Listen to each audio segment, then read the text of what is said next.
L'Assemblée va maintenant écouter une allocution de son Excellence Faure Ezozimna Gnassingbé, président de la République togolaise. Je demande au protocole d'accompagner son Excellence et l'invite à prendre la parole.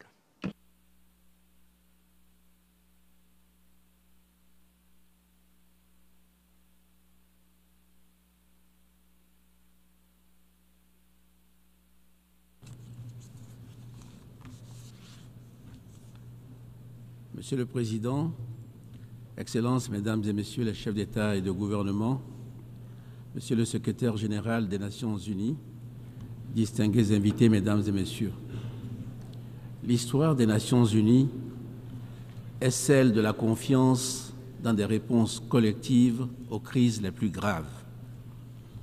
Mais chacun d'entre nous voit bien que nous sommes aujourd'hui à la croisée des chemins.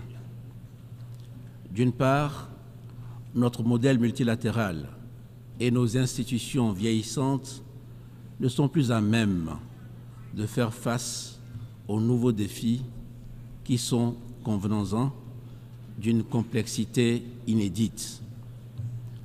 D'autre part, nos discussions comme nos engagements multilatéraux de ces dernières années restent souvent lettre morte. C'est pourquoi il y a de réelles raisons d'être inquiet quand on regarde l'avenir. Inquiet pour le futur de notre planète qui est traversée par des crises complexes.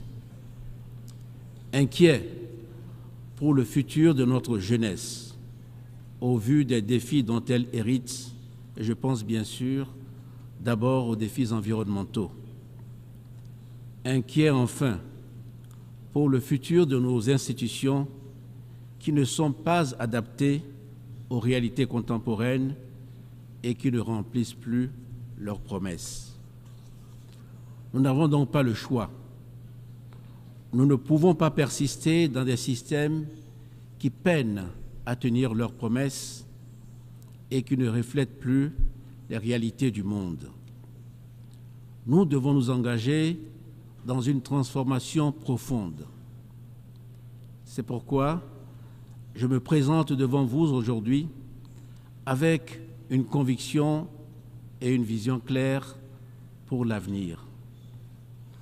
Ma conviction, c'est que notre chemin est possible. C'est un chemin où la coopération internationale se revitalise en se faisant plus inclusive et plus respectueuse. Ma vision, c'est celle d'une Afrique qui prend pleinement son rôle de partenaire stratégique dans la construction de nouvelles règles de régulation planétaire. Ma première observation est que mon pays, le Togo, regarde vers l'avenir avec espoir et détermination.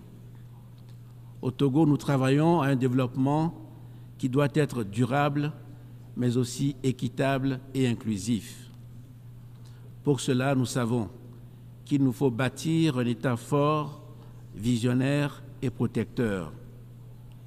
Nous le faisons en tant que nation, parce que c'est notre responsabilité envers les générations actuelles et futures.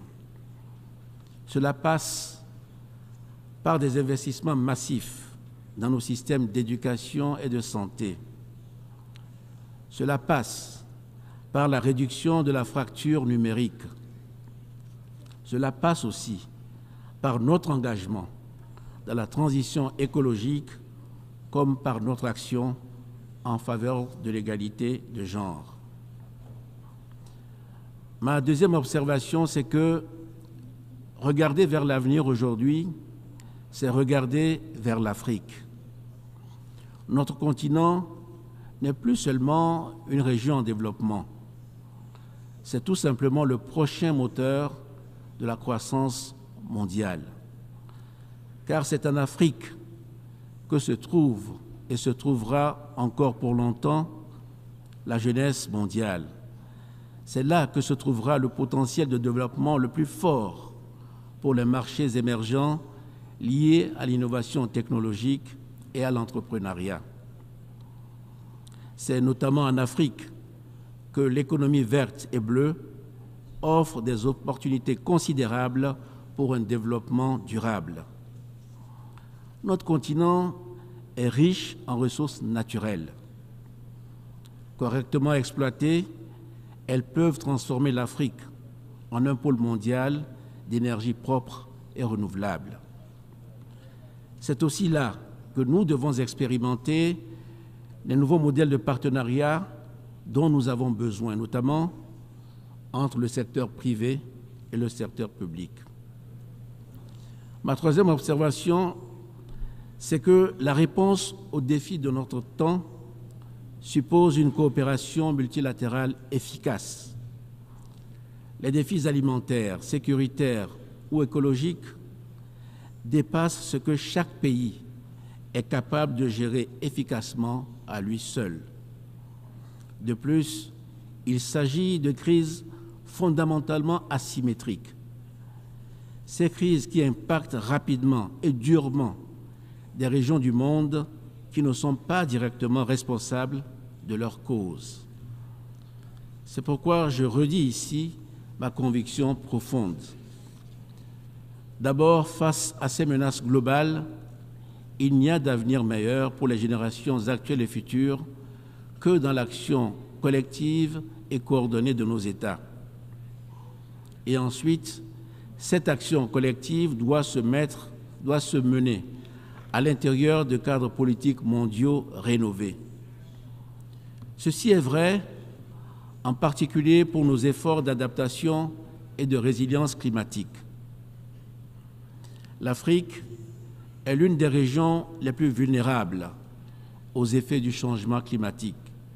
Et cela, bien que nous contribuions le moins aux émissions de gaz à effet de serre. Les effets délétères en Afrique du changement climatique en termes de sécurité alimentaire et ses conséquences migratoires ne peuvent plus être sous-estimés. Si nous n'y veillons pas, la question environnementale sera à l'origine de grandes vagues de migration vers le nord, ce qui, à l'évidence, en fait un sujet commun. Mais ce besoin d'action collective est vrai aussi du défi de la paix et de la sécurité. Et ce défi non plus ne peut plus être le fardeau des seuls Africains. En Afrique de l'Ouest, nous faisons face aux menaces persistantes du terrorisme.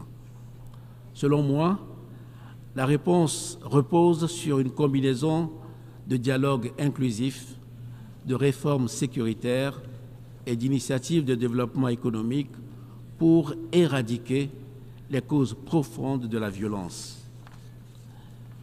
Mais nous ne résoudrons pas tous ces défis seuls. La coopération multilatérale est nécessaire pour faire face à cette menace collective.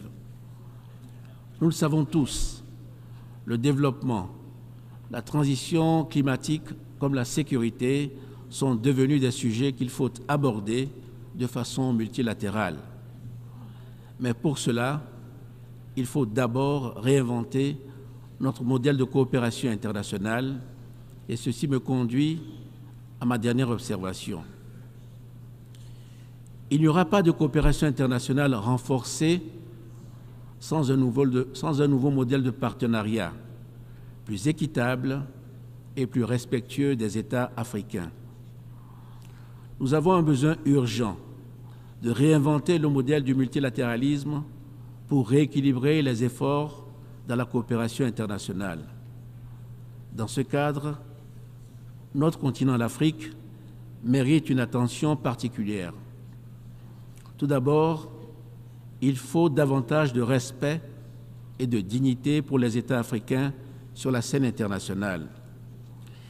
Il est temps de reconnaître que nous sommes des acteurs stratégiques à part entière, capables de contribuer de manière significative aux efforts mondiaux pour la paix, le développement durable et la dignité humaine. Le respect de la dignité humaine n'est pas seulement un principe qui doit guider l'ensemble de nos actions quotidiennes à l'intérieur de nos frontières. Le respect et la dignité de nos peuples doivent être reconnus à travers leur représentation et surtout l'importance donnée à leur voix qui doit s'exprimer et être respectée dans les forums internationaux. Ensuite, il faut un nouveau modèle de coopération internationale qui s'appuie plus largement sur la localisation. Les solutions universelles imposées de l'extérieur peuvent, c'est vrai, avoir quelques vertus, mais elles n'ont que très partiellement fait leurs preuves. Malgré les efforts de ces dernières années, l'aide internationale reste trop souvent déconnectée des besoins et des capacités d'agir des populations qui en bénéficient. La localisation doit être un engagement profond à reconnaître l'expertise locale en permettant aux États de jouer leur rôle dans la définition des priorités et la mise en œuvre des programmes.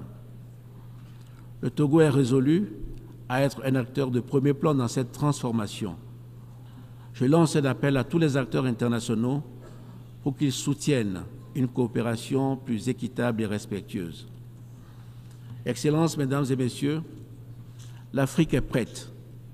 Elle est prête à jouer le rôle qui lui revient sur la scène internationale, mais elle aspire à être respectée, écoutée et soutenue dans les efforts de manière équitable.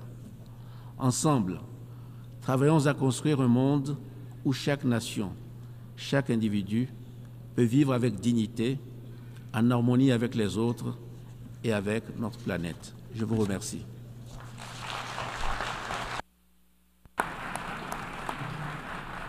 On behalf of the Assembly, I wish to thank the...